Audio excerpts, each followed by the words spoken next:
Hey fellas, welcome back to another Danganronpa drawing session. Um, so I don't know.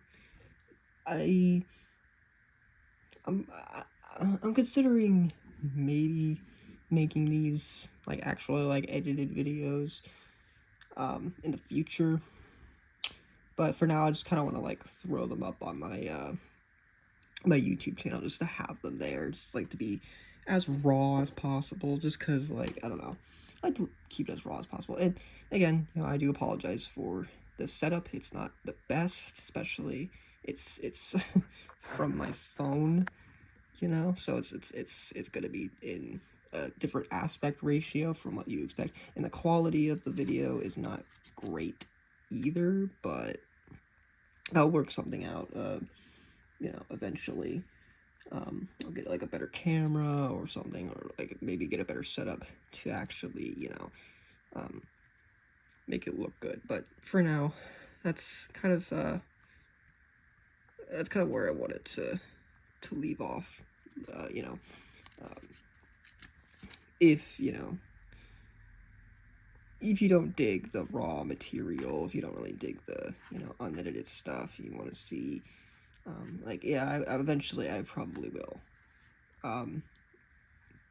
get to editing the videos, but yeah, they're not really meant to be like something professional. It's just me wanting to have an excuse to draw and talk at the same time, and to just reach out to a bigger audience, So that being said, getting that all out of the way, we are on Tenko now, which I'm going to have some words to say. Like, I don't know. She's one of the most divisive characters for me. I never really liked Tenko at all. I mentioned this in my Peggo drawing video, but yeah, I just never really. She just never really spoke out to me as a character, and like a lot of people like say that like, oh, she's misunderstood and whatnot. It's like I understand that. When you play her free time events, it makes sense, but like, but I I just don't really, even playing her free time events, even knowing about her free time events, I still don't really care for her. It's like, I don't know, she's just kind of annoying. The whole degenerate males thing is nauseating. Like I get it. It's like her thing, but she says it way too much in the game, and I'm just every time it happens, I'm just so tired of it. You know, she had potential to be a fantastic character, and she was a great foil character for Himago's character arc. Just seeing how, just seeing how how how how much Tenko's death affected Himago to the point where she just gave up, she shut down, and it's like, and throughout the trial, it's like, it's just that constant battle with herself of like, and a constant reminder from Kokichi that you barely knew the girl. Why do you care so much all of a sudden? And it's like, you know, and Hima goes like, yeah, you're right, but like, she meant a lot to Tenko, and the fact that she wasn't enough, she didn't give enough, she didn't show enough compassion. That was like the saddest part about that whole chapter. That whole trial. That was the best part of one of the best parts about the third trial in V3 was seeing seeing Himago kind of just break out of this delusion that she finds herself in, and she's just like, and remembers what Tenko said to her, before she died, and it's like, it was impactful. It was very impactful. Um, so yeah, I mean, uh, I think she was a great character for Himiko, but I don't think she was a great character for herself, and that's the main underlying issue that I find with Tenko. You know.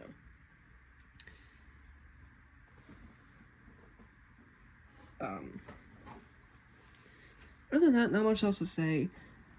She was a pretty early character, but it's like I don't remember really feeling that torn up about her death. You know, like it was sad, especially for Himiko, but yeah, you know. But was I over the moon about her death? Not really. Like I said, I felt sad for Himiko, but I didn't really feel sad for her, you know? It's like...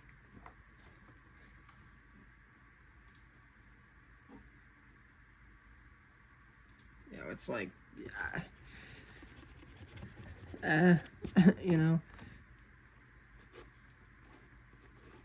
But, yeah, getting positives out of the way for her character, like I said,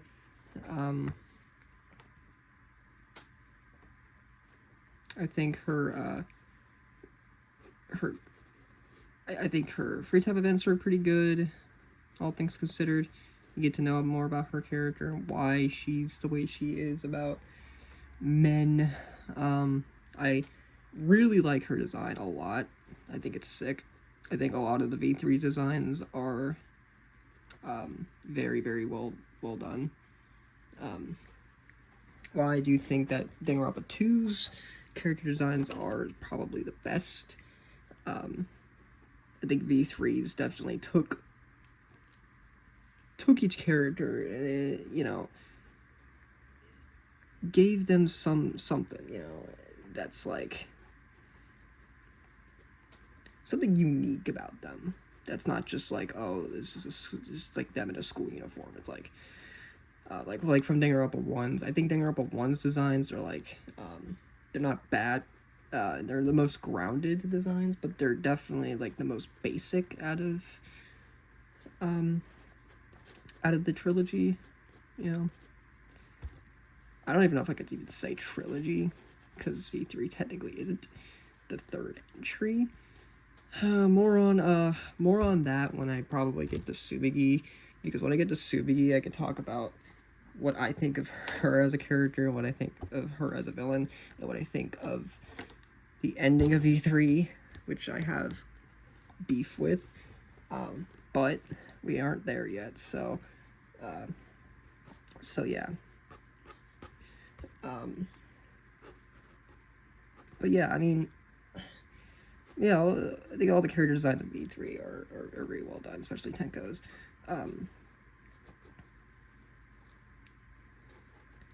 Like, you know, I never really... Looking at her design doesn't really scream Aikido master, but it's like, what even is Aikido at this point? You know, it's like... I learned about Aikido from Tenko, which is kind of funny, because I didn't even know Aikido was kind of was a sport. I took karate, but I never knew about Aikido. But that's kind of the thing. That's kind of the unique thing with Danganronpa, and it's like, in its talents, it's like, you know, you kind of learn about some talents, you know, because they can get pretty freaking unique, you know. I think Danganronpa 1's talents were definitely like very, I wouldn't say straightforward, but they're a lot more like, I don't know.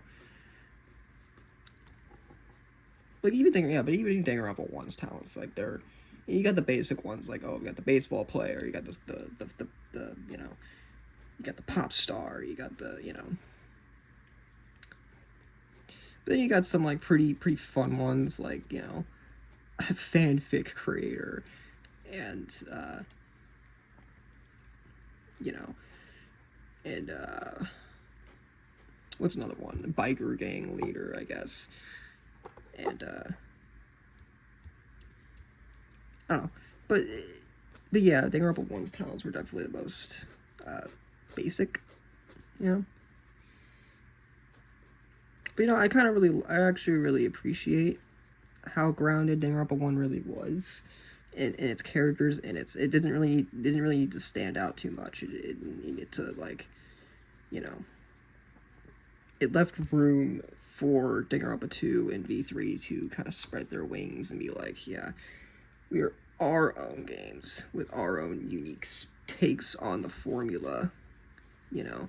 Not saying that crazy shit doesn't happen in Danganronpa 1, but it's like, it's kind of less so. You know, the craziest Danganronpa 1 ever really got was, like, well, in its executions, of course, but, like, probably, like, chapter 5, when with the body and, like, the explosion, and then, like, the bad ending, which a lot of people, like, bash Danganronpa 1 for, which I thought it was a good idea on paper to have a bad ending. The way that they executed it, though, not the greatest, I'll tell you that. But yeah, all things considered, I don't know. Danganronpa 1 had a great, you know, had a great grounded story. Didn't need to stand out too much, you know.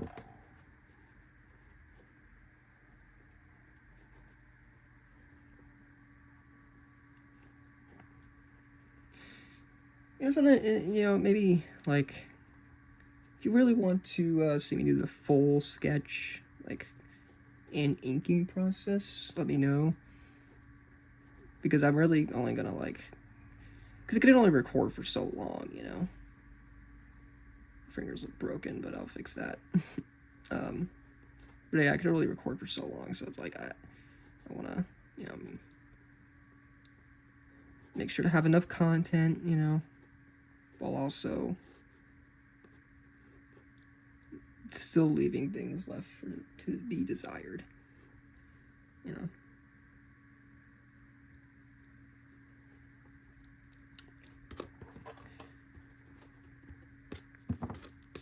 It is kind of, like I said, it does kind of put pressure on me, though, having to draw and talk at the same time, because there's, like, moments where I get silent, and it's like, oh, wait, I gotta talk. But yeah. The crazy shit that happens in Danganronpa 2, it's like, wow. It took what we knew, what we were going to expect from Danganronpa 1, and completely turned it on its head. It was insane. I mean, I think we always knew that it was going to take place on an island. But, like, how it was going to take place on an island, that's kind of the main question people have.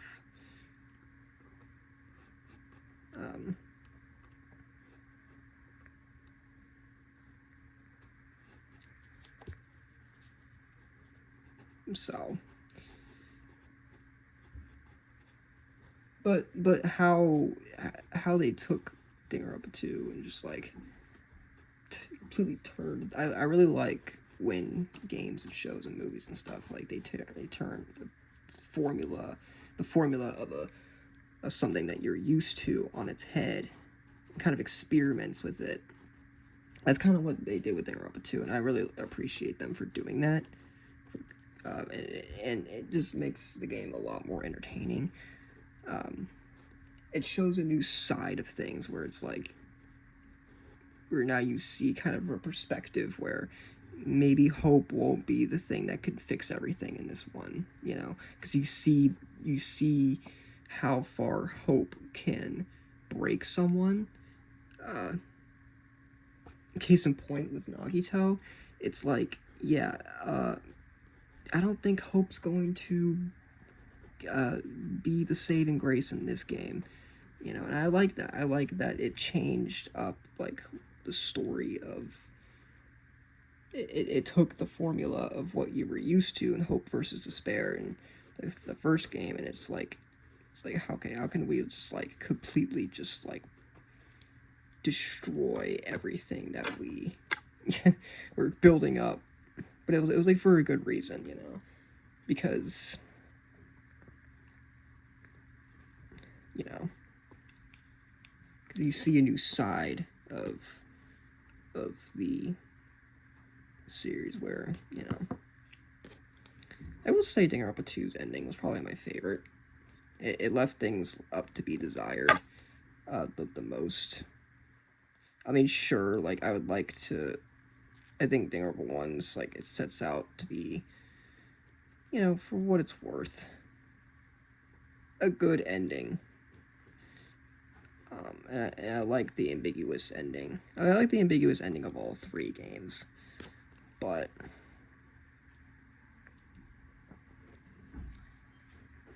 you know...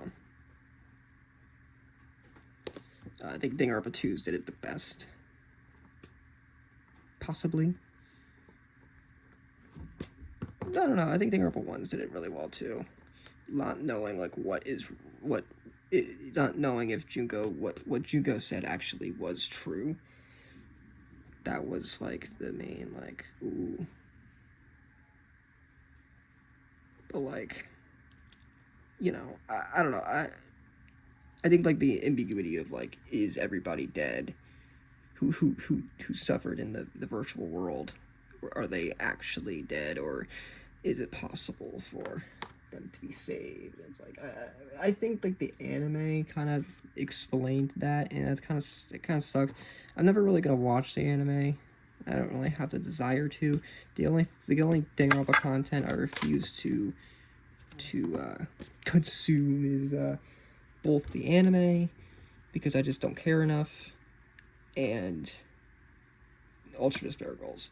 And I was debating on doing sketches for all the Ultra Despair Girls characters, you know, Kamaru, the Warriors of Hope, but now that I'm thinking about it, I don't care enough for Ultra Despair Girls to really do it.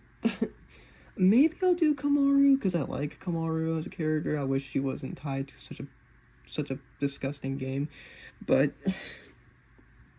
that's the reason why I refuse to play Ultra Despair Girls.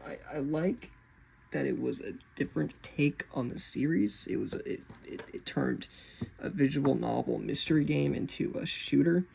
I think that's fun. I think the characters are fantastically designed. The characters themselves are not so much.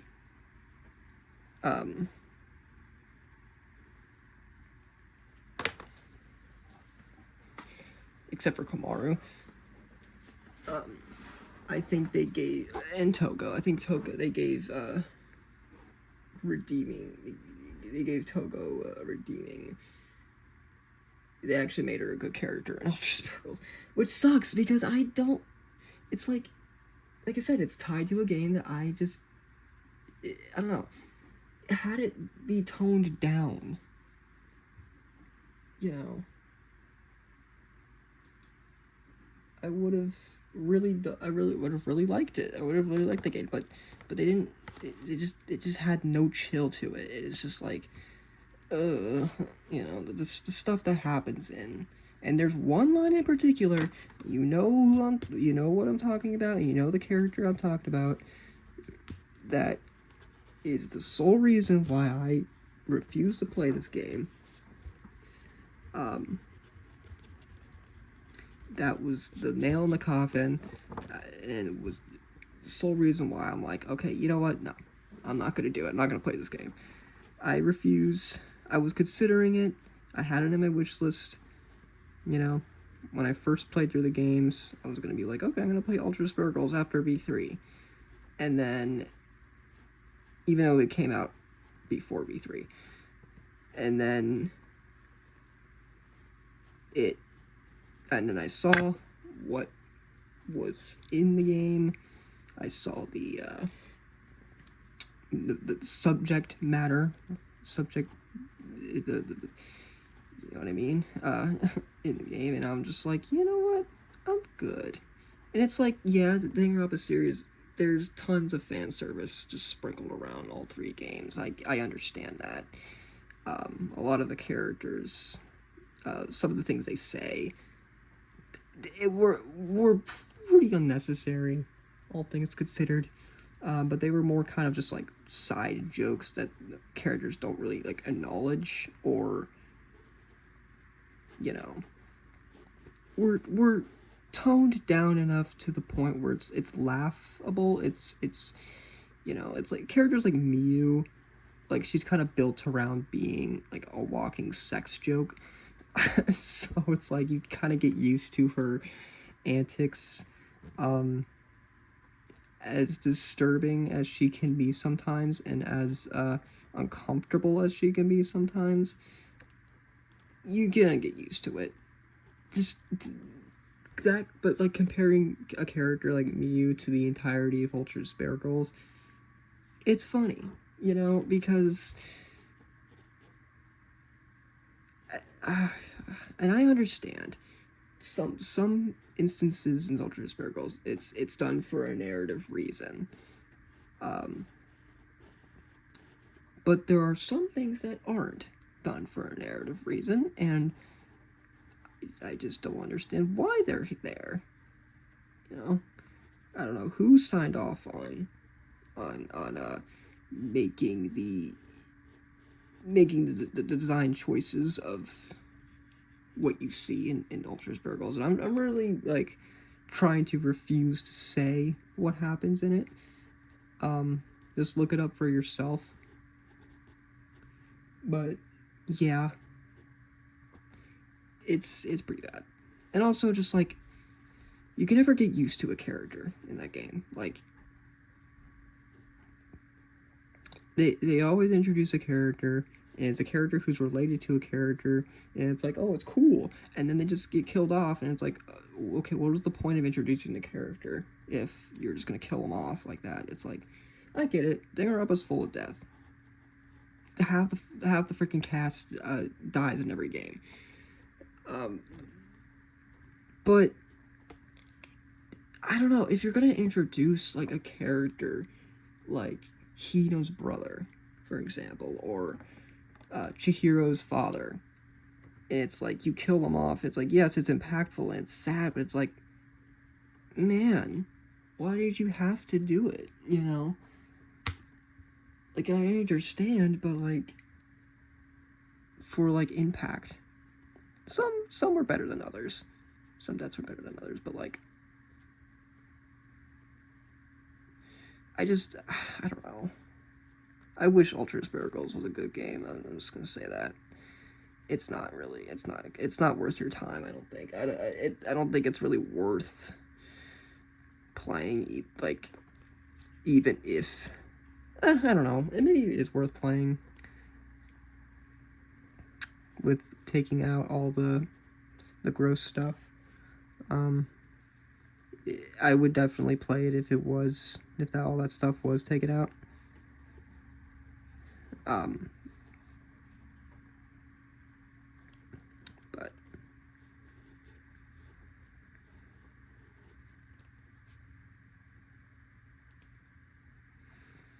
But yeah.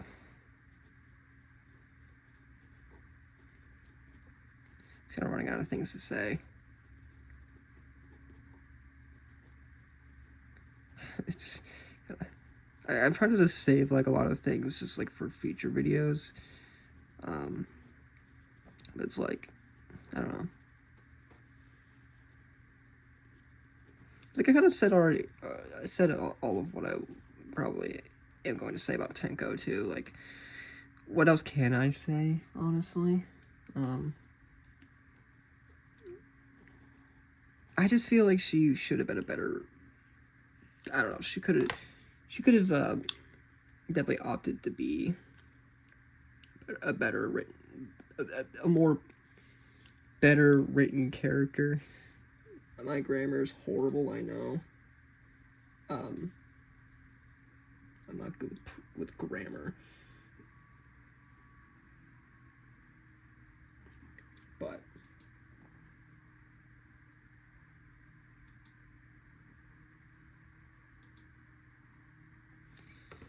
Uh, but yeah, I mean, it kind of sucks that most of the characters are kind of just like locked behind, like their character arcs are kind of like, or some of the characters are like locked behind free time events, like especially like all the early death characters. It's like um, like I feel like Danganronpa needs to have better balance um in both having enough screen time for a character while also for like an early death character, but also like um to like give them enough of a character arc to leave you satisfied, um while also, you know, also being like okay, you know. And I think they're kind of going on the right, kind of going down the right path, um, because they announced Danganronpa 2x2, you know, which I'm really excited about because they're planning on doing a completely different revisionist story with new deaths, new executions, a completely new just scenario. And it makes me curious as to like how, what is it going to be, the same story but like with a different like um with different deaths and executions, or is it going to be a completely different tale with different like scenarios and stuff? I rather it be a different tale with different scenarios and stuff, because I really like that idea, and I really love the idea of a revisionist take on the Danganronpa series. Like I had thoughts about doing like revisionist takes on each game, you know, and they could do just something so cool with um,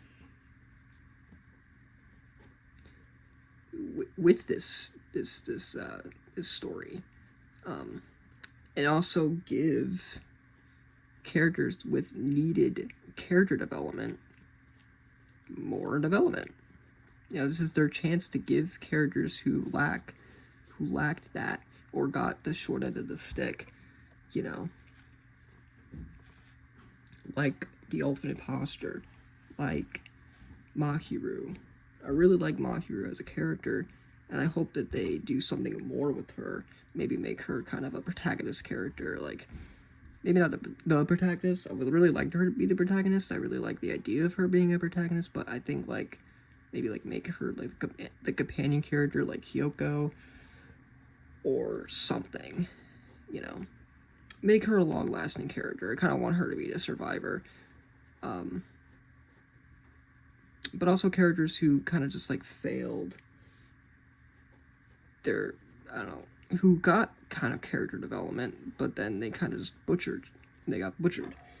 I think my prime example is Mikon. I think like she had such a terrible end to her character, you know, and it sucks because like she was one of the biggest characters for me that I feel like needed, you know, her and Hyoko were like the two biggest characters who needed something but didn't get what was, you know, like Hyoko was starting to get development and then she was killed off, and it's like it kind of leaves a sour taste in your mouth because you're just like, okay, well, what happened to this development that Hyoko was getting? It's like I wanted to see something with her because she was starting to be like, you know, I liked taking her character, being like her kind of stepping back like after Mahiru's death and thinking, oh shit, well maybe I am a shitty person, and it's like she wants to change and she wants to grow because of Mahiru. Um, and she feels like kind of like, you know, it's sad to see that she didn't really get that, you know, and so I hope that Hyoko becomes a survivor. If not, then maybe like a long-lasting character. so that she can get a character arc, and I get why she got short end of the stick in the 3rd chapter, because like they were originally gonna plan on making Fuyuhiko the next victim, but then they were like but then I don't remember if they like made the whole thing where he had his character development in chapter 2 before or after that. I think that's why they changed it, because of the fact that he had got that character arc, and they were like, okay, well, we can't just kill him, you know, he just got something. And it's like, it's funny, because it's like, they just like threw it on Hyoko, and they're like, okay, let's just kill off Hyoko. Honestly, I would have rather had Sonya be the 3rd chapter victim, and I hope they do something like that where, you know, they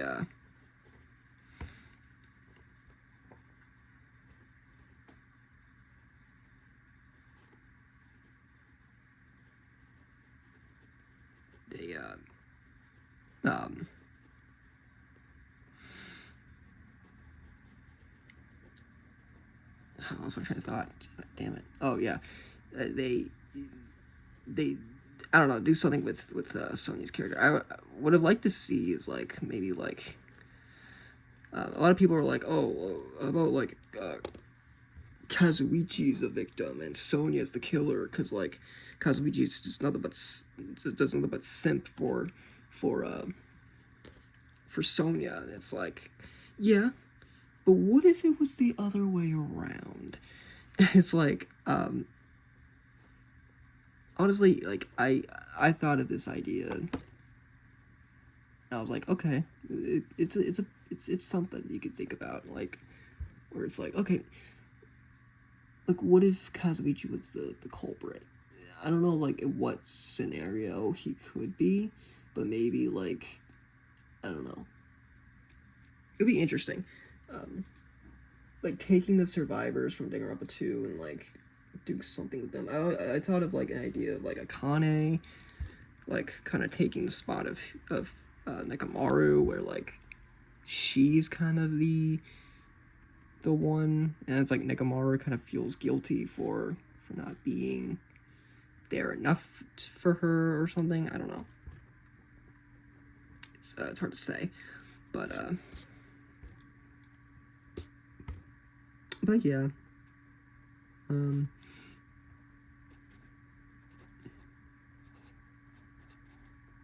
Just gonna write this name down.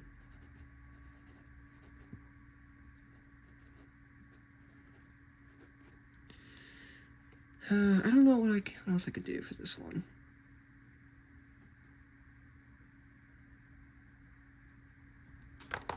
But yeah, I'll think about it.